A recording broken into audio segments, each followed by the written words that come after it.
공자가 절대 끊고 싶었던 네 가지. 공자는 평생 네 가지는 하지 말아야 한다는 신념을 가지고 살았습니다. 바로 자절사입니다. 새해가 되면 술을 끊겠다, 담배를 끊겠다는 결심을 하듯이 공자는 새해쯤에 네 가지를 끊겠다고 결심한 것이 논어의 자 한편 4장에 나옵니다. 자절사, 무의, 무필, 무고, 무아. 공자가 끊고자 했던 네 가지. 무의, 의는 의지, 의도, 뜻을 나타냅니다. 사사로운 의견이나 뜻이 없으니 자기 마음대로 결정하지 않는다. 이는 공명정대함을 말하며 이미 뜻을 정해놓고 그 방향대로만 생각하지 말라는 것이죠. 어떤 일을 할 때 미리 의도를 가지고 행한다면 의도에 집중하여 순수하지 않은 방향으로 흘러갈 수 있습니다. 어떤 것을 듣고 판단할 때 의도, 의지가 관여하여 한쪽으로 편향된 판단을 하고 있는 것은 아닌지 늘 경계해야 합니다. 공자조차 어떤 판단을 할 때 공평무사한 판단을 하는 것이 아니라 자신의 의지나 의도가 들어간 판단을 내린 경우가 있었으며 이를 끊고 싶어 했습니다. 우리도 특히 아랫사람이 하는 말을 듣고 판단할 때 자신도 모르게 나의 사사로운 의견이 반영되어 잘못된 방향으로 해석하고 결정하지 않는지 다시금 돌아볼 필요가 있습니다. 무필, 필은 꼭 반드시를 의미합니다. 반드시 이러해야 된다는 것이 없으니 함부로 단언하지 않는다. 이는 기필코 해야겠다는 생각으로 순리에 벗어난 일을 하지 않는다는 것을 말합니다. 세상 일이라는 것이 100% 반드시 이러해야 한다고 정해진 것은 거의 없습니다. 꼭 이래야 한다는 생각을 가지고 있으면 주위의 사람들과 충돌이 많아지고 주위에 적이 많아질 수밖에 없습니다.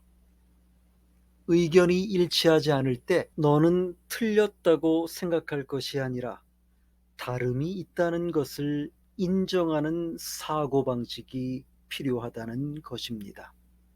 무고, 고는 고집, 주장을 말합니다. 자기의 주장이 옳다는 생각이 없으니 자기 고집만 부리지 않는다.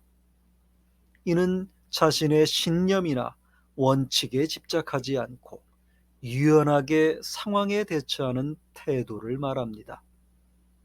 살다 보면 자기 주장을 관철해야 하는 순간이 분명하게 있습니다.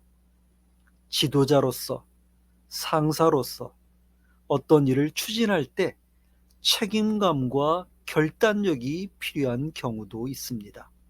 하지만 대부분의 경우 아집에 사로잡혀 끝까지 자기 주장을 하게 됩니다. 때론 한 발짝 물러서서 상대방, 특히 아랫사람이 하는 이야기에 귀를 기울이고 그 사람의 의견을 수용하는 것이 좋을 때가 더 많습니다. 자기의 고집을 버리고 유연하게 생각하다 보면 작은 양보를 통해 큰 것을 성취할 수 있는 기회가 분명히 올 것입니다. 아는 나, 자신, 스스로를 뜻합니다. 이기적인 마음을 버려야 한다. 항상 나의 이익을 다른 사람보다 우선시하면 아니 된다. 이는 자신의 이익을 위해서 모든 일들에 자신을 내세우지 않는 태도를 말합니다. 거의 모든 사람이 어떤 일을 함에 있어서 자신을 내세우고 자신의 이익을 우선시합니다. 모든 일에 자신을 중시하는 사람은 잘난 척한다고, 아니면 나댄다고 비판을 받을 것입니다. 모난 돌이 정 맞는다고 하였습니다.